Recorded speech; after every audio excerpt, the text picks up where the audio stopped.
အားလုံးပဲမင်္ဂလာပါရှင်အခုကတော့ခေယာဒီဘက်ကောက်မှာအလုပ်ရှာလို့ကောင်းတဲ့နေရာ9ခုကိုပြပြပေးမှာဖြစ်ပါတယ်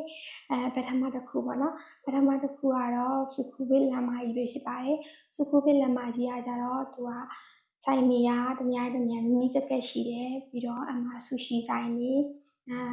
ပြီးတော့အစားအသောက်ရောင်းတဲ့ဆိုင်တွေထိုင်းဆိုင်တွေပေါ်တယ်ပေါ့နော်အဲကြောင့်မလို့စုခုဘစ်လမ်းမကြီးတစ်လျှောက်မှာ walk in ပေါ့တစ်ဆိုင်ဝင်တစ်ဆိုင်အင်တာဗျူးဖြေလို့ရပါတယ်။ဒုတိယတစ်ခုကတော့စူဇဝက်လမ်းမကြီးပဲဖြစ်ပါတယ်။စူဇဝက်လမ်းမကြီးမှာဆိုရင်ဈေးတွေကများတဲ့အတွက်စူဇဝက်လမ်းမကြီးတစ်လျှောက်မှာတစ်ဆိုင်ဝင်တစ်ဆိုင်ထွက်ဝင်ပြီးတော့အင်တာဗျူးဖြေလို့ရပါတယ်။တတိယတစ်ခုကတော့ပသွန်နန်းဖြစ်ပါတယ်။ပသွန်နန်းမှာကျအဝတ်ထည်ဆိုင်တော့ပေါ်တယ်ပေါ့နော်။သူ့မှာအဲ့ဒီဟာအပြင်မြန်မာဆိုင်ဆက်သက်ဆိုင်တွေလည်းပေါ်တဲ့အတွက်အဲ့ဒီမှာလည်းအင်တာဗျူးတွေဖြေလို့ရတယ်။ပြီးတော့ပသွန်နန်းမှာ main တွေရှိရပေါ့နော် Central Wall တို့ Pixi တို့အဲ့လိုအကြီးကြီးလည်းရှိရဆိုတော့အဲ့ဒီမှာအလုပ်လျှောက်လို့ကောင်းပါတယ်ရှင်။လေးခုမြောက်ကတော့ဘန်ဘောဆေးပဲဖြစ်ပါတယ်ဘန်ဘောကကြတော့ဒီထိုင်းလို့ဆိုရင်တော့တလာဘန်ဘောပေါ့နော်အဲ့ဒီမှာလည်းမြန်မာဆိုင်တွေပေါ်တဲ့အတွက်အဲ့ဒီမှာအလုပ်လျှောက်လို့ကောင်းပါတယ်ရှင်၅ခုမြောက်ကကြတော့ခေါင်တင်ဈေးပဲဖြစ်ပါတယ်မြန်မာတွေကတော့ခေါင်တင်ဈေးလို့ခေါ်တာပေါ့နော်ထိုင်းလို့ဆိုရင်တော့တလာခေါင်တင်ပဲဖြစ်ပါတယ်တလာခေါင်တင်ဈေးမှာဆိုလဲသူက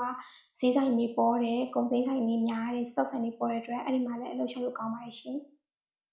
6ခုမြောက်ကတော့ဘန်ကပီပဲဖြစ်ပါတယ်ဘန်ကပီဆိုရင်သူရဲ့ main လမ်းကလမ်း50ပေါ့နော်လမ်း50ဘန်ကပီမှာကျတော့ university ရှိတယ်မြန်မာကျောင်းသားတွေတော်တော်များများတက်တဲ့ university ပေါ့နော်အဲ့ဒီအနီးနားပတ်ဝန်းကျင်မှာလည်းမြန်မာဆိုင်တွေပေါ်တာမို့လို့အဲ့ဒီမှာလည်းအလုပ်လျှောက်လို့ကောင်းပါတယ်ရှင်9ခုမြောက်ကတော့ခိညွန်ပေးတာပေါ့နော်အဲ့ဒါကတော့အုံမှုပဲဖြစ်ပါတယ်အုံမှုကတော့အရင်တော့ဆိုရင်တော့ဆိုင်ရေးအတွက်နေတယ်ပေါ့နော်အဲ့မျိုးကဒါပေမဲ့အခုနောက်ပိုင်းမှာကျတော့မြန်မာဆိုင်တော်တော်များများအမှ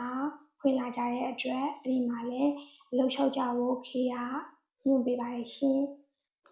ခေဗီဒီယိုလေးကိုအဆုံးထိကြည့်ရှုပေးလို့အားလုံးကျေးဇူးတင်ပါတယ်ရှင်နောက်ထပ်အသစ်သောကြောင်းရာများနဲ့ knowledge များကို share လုပ်ပေးပါဆိုတော့ခေရဲ့ YouTube channel လေးကို like and subscribe လေးလုပ်ခဲ့ပေးပါရှင် comment လေးမှန်ခဲ့ပြီနော် bye bye